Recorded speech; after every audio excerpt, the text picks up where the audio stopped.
psicologia, né? Isso a não viver, a trabalhar com ela também. Uhum. Você começa a conhecer diversas pessoas e os casos também. E você começa a se envolver. É muito mais a psicologia hoje, né? Eu falo por experiência própria. Uhum. A psicologia ela está em tudo. Tudo. Em tudo. Nós vamos chegar até aí. E até voltando um pouco, como é que foi para você fazer psicologia? É um sonho, é um desejo, ou sempre ou caiu na tua vida assim de paraquedas? Na realidade foi assim, eu mesmo, né? Eu sempre me considerei um cara tímido. Uhum. Eu nunca na minha cabeça havia passado, né, pensado sobre isso. Eu vou estudar psicologia. Uhum. Eu mesmo, né, há uns 10 anos atrás, mais ou menos, eu tinha a vontade de fazer RH ou logística. Essa era o que eu tinha em mente. Sim. E ADM também, é o que eu tinha em mente.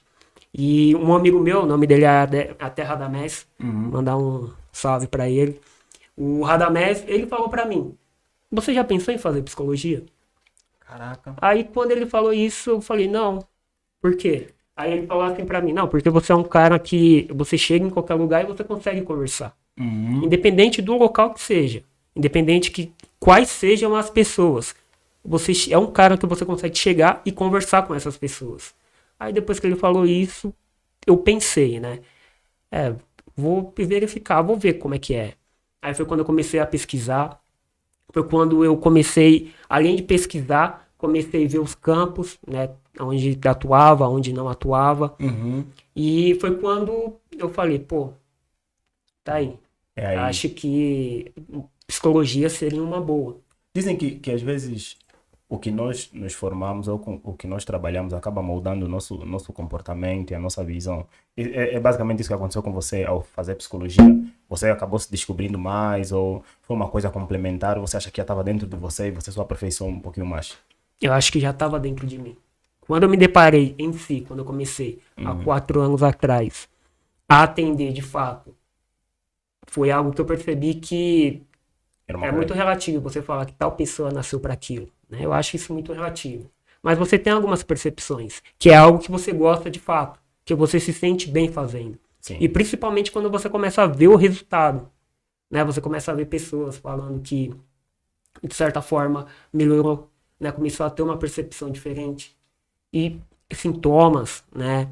Diversas questões que as pessoas tinham, elas vêm trazendo o resultado. Uhum. Tudo bem que da terapia em si, eu costumo dizer que 85% é ela.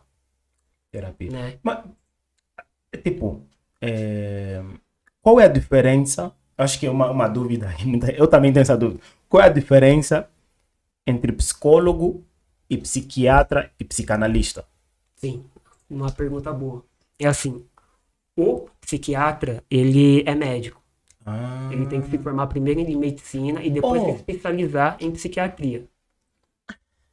E o psicólogo, não, ele faz uma formação Específica. Sim, são 5 anos, né, formação para psicólogos, e é o superior, e ele vira um psicólogo.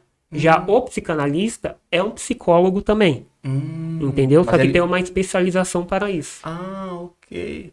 E o médico, ele faz medicina, depois faz, como é que é? Psiquiatria, né? Sim. Então, na psiquiatria, ou não sei se eu estou errado, mas o médico ele é um patologista, por exemplo, né? Ele faz diagnóstico de doenças, de patologias. Sim. Uma pessoa que precisa de um psiquiatra é uma pessoa tipo que tem uma psicopatologia ou tipo tem uma lesão no cérebro, uma coisa parecida, ou que tipo que seria? Tipo, uma pessoa que precisa de um psiquiatra. Ou seja, como é que você identifica alguém que precisa de um psiquiatra e alguém que precisa de um psicólogo? Quais são tipo, as diferenças? É assim, em relação à precisão, né, é muito relativo, né, porque não é exatamente para uma lesão, né, ou uma patologia específica em si.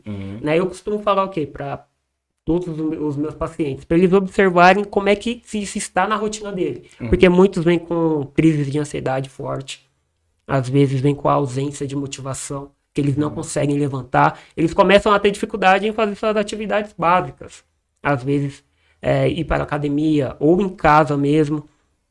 E eu costumo dizer assim, se é algo que está atrapalhando a sua rotina, é interessante que você vá a um psiquiatra. Sim. É interessante que você procure um, porque ele vai te passar uma medicação, a terapia ela ajuda muito, mas a medicação ela atua ali no ato, entendeu? Então, ele tomando a medicação já começa a questão dos sintomas, já começa a diminuir. Então, ele vai ter um tempo maior para olhar para as questões deles, né, independente de qual seja, né, que são variadas as questões. Mas ele vai ter um tempo para olhar para essas questões e também vai sanar os sintomas, né? Então ele vai poder voltar à vida dele normal. Ok. Então, o remédio praticamente já age, né? Já tem aquela ação mais imediata. E quanto à questão da pandemia, tipo, consequentemente houve mais procura, né, de psiquiatras e tal, psicólogo e terapeutas por conta desse tempo que a gente ficou confinado, Sim. né? Como é que você explica assim esse momento? Tipo, antes, não vou dizer que era normal, era um pouco menos, as pessoas talvez tinham necessidade de ter um acompanhamento psiquiátrico ou terapêutico, não procuravam, mas com a crise ou com o coronavírus isso tornou-se mais evidente. Sim. Né? Você sentiu essa presença muito forte assim de pessoas procurando por você e tal? Demais. Em relação a isso, né, é um fato que antes, a percepção que eu tenho, tá? As pessoas procuravam mais o psiquiatra. Antes existia, hoje ainda existe, mas é bem pouco.